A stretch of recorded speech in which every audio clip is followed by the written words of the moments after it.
সেদিন সন্ধে হতেই আমার আর ভাইয়ের কি ফ্রাইড রাইস আর চিলি চিকেন খাওয়ার ইচ্ছা হচ্ছিল, যে মানে এত ক্রেভিং বলে বোঝাতে পারবো না। তাই জিভকে আর কন্ট্রোল না করতে পেরে আমরা বেরিয়ে পড়লাম ফ্রাইড রাইস আর চিলি চিকেন কিনে আনার উদ্দেশ্যে। সৌজন্যে চলে গেছিলাম, বিলটা তো আগেই দেখে নিলে। 2টো কন্টেনার বেরিয়ে গেল পরপর, একটাতে রাইস আছে, একটাতে চিলি চিকেন আছে, আর 3টে সসের কন্টেনার ছোটো ছোটো। আর আমাদের রাইস চিলি চিকেন খাবার যেহেতু ক্রেভিংটা হয়েই গেছিলো, সেই জন্য খেতে তো হবেই।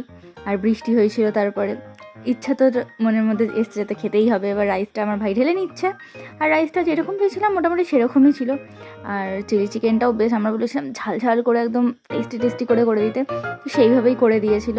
হ্যাঁ, খেতে বেশ ভালোই লাগছিলো কম্বোটা, যেহেতু ক্রেভিংয়ের মুখে কম্বো, মানে জাস্ট বলার বাইরে আর কি, খুবই টেস্টি হয়েছিল খেতে।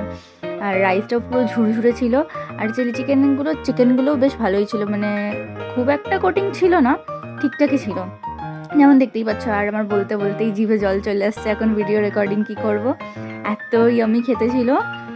আর ঝাল ঝাল বেশ, বৃষ্টির পর ঠান্ডা ঠান্ডা ওয়েদারে খেতে কি লাগছে, মানে কি বলবো, দুর্দান্ত। তারপর বিরিয়ানির সাথে এর তুলনা হয় না জানি, কিন্তু যদি বিরিয়ানির পাশে রেখে রাইস চিলি চিকেন পাশে রেখে আমাকে কেউ জিজ্ঞেস করে, তাহলে তো আমি এটাই খাবো। আহা, কি টেস্টি, কি বলবো।